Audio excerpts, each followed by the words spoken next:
patience is a virtue. It's one thing we've all heard for many years in our lives, but it doesn't really seem to be all that reflected on these days, it seems. So, do we have the patience enough to reflect on the struggles we face in today's society?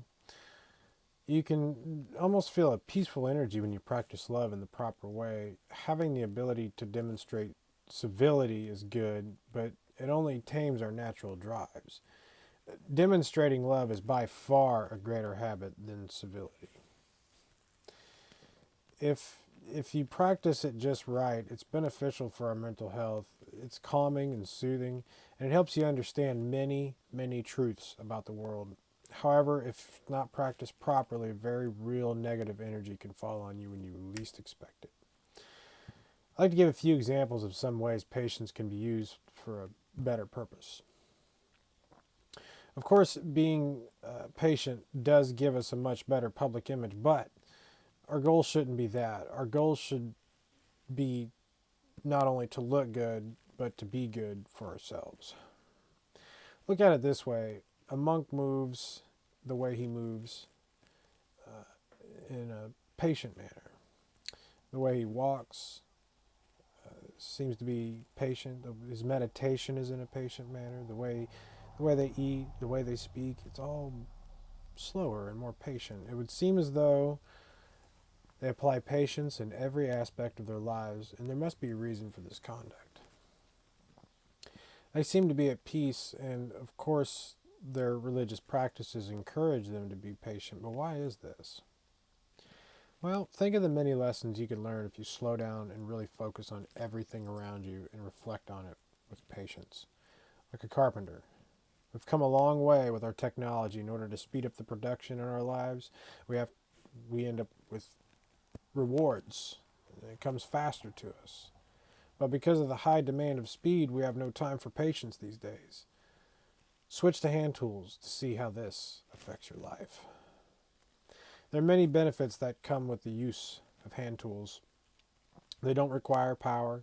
They're much easier to fix if they break, if ever they do.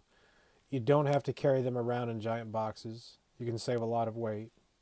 And certainly we take pride in our accomplishments, but think of the difference in the way you would feel if you built a house with your hand tools versus power tools. It took patience. You didn't just build a home. This home had built you.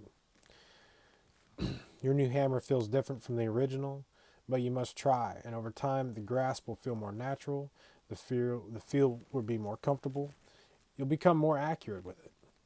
And if you're already taking the time to have patience with this process, you can apply all these lessons to every aspect of your life once you reflect on them. Just like learning a new concept, it requires patience, practice, and reflection. Learning patience will build you and your children the right way in life. Sometimes our children act out for whatever reason. Maybe they want something, maybe they need something. So if you have as much patience as you can, you'll be able to pinpoint exactly what it is they want through the tantrum if they happen to be throwing one, and then you'll have the chance to help them easier. And sometimes it's hard to forgive, especially when it causes you such a headache, but you're a family. You should be a team. You're in this life together. Having the patience throughout this dilemma allows you to forgive them, and it'll slowly but surely build respect and trust from them. I would recommend a quiet place for them to reflect on exactly what went wrong and explain you're there to help them, not serve them, but in a calm manner. Love is not easily angered. It's important to note there's a great level of potential danger in this world, and they do need educated on all the possibilities. But accuracy is a must. That's where patience for people come in.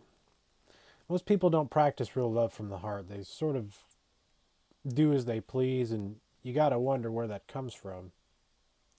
They might act like bad people, but that doesn't necessarily mean they are.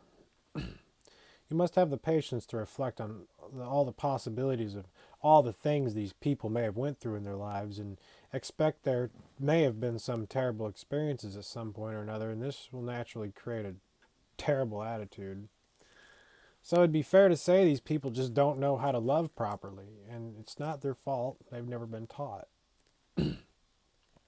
This can be a healthy thing to tell your children. It gives them the understanding for life and the patience to deal with cruelty while at the same time encouraging them to forgive an angry person and be aware that they need to love themselves enough too for their own protections.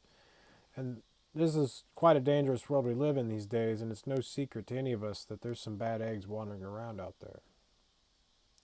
Kids seem to have a special sort of intuition about them. They seem to be able to sense a dangerous person just by being in their presence, but unfortunately, they can't sense all bad people. So it'd be fair to say that listening to your child like a friend isn't necessarily a bad idea. Some kids know how to be more kind than we do. Allowing your child room to speak will make them feel like they can really be themselves around you, and it develops a great level of respect from them. That can have a huge impact on their education from the parent. They can teach us how to be kind, and we can teach them how to be safe. Give and take. It's a mutual love for one another. The children are the future of the world, and now is the best time to begin building a future to be hopeful for, not scared of. Children are probably the happiest creatures on earth, and it makes us wonder, why is this? Well, let's just say they're full of spirit, and their spirit hasn't been damaged by the cruelty of the world yet, so I'd be happy about that myself. So, learn what your child's source of happiness is and try to seek that instead of seeking your own source of happiness. While at the same time, if you can treat yourself like your own child, you will eventually turn into an emotionally indestructible person. You'll build this child with resilience. You'll focus on what's best for them. You'll teach them the true nature of love, but not for this benefit. Not for this child's benefit, because eventually this child's going to leave the home and go off into the world. You're building this child for the world's benefit.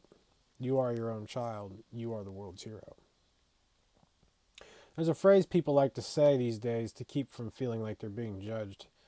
Don't worry about what other people think.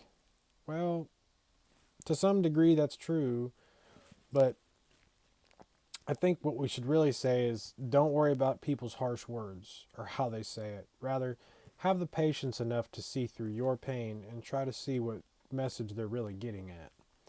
If there is some level of truth in their words, they will be found in your reflections at home. Understand, this person came to this conclusion somehow, and like most of us from time to time, you might be wrong. Killing someone with kindness is a justifiable murder indeed. Somewhere you must be able to say, I'll try to work on that. Conversation's over. Think of the onlookers as well. This will set an example for them too, and some of them, there might be a chance they'd take that lesson of their own, take that as a lesson of their own. At some point, your kindness will be reciprocated, and in return, the feeling is all too great.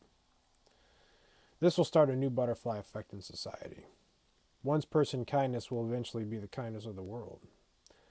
I'd recommend a donation of your time to a good cause. That's always a good thing to do. We cannot be the selfish one, because there's already too many selfish people in the world. We have enough of those. Being selfless, without a doubt, will build you right before your very eyes. And it starts at home, with you. Because if we want to make the world a better home, we must make our home a better world. So seek wisdom from somewhere, learn what love truly is, and apply it every day, every chance you get.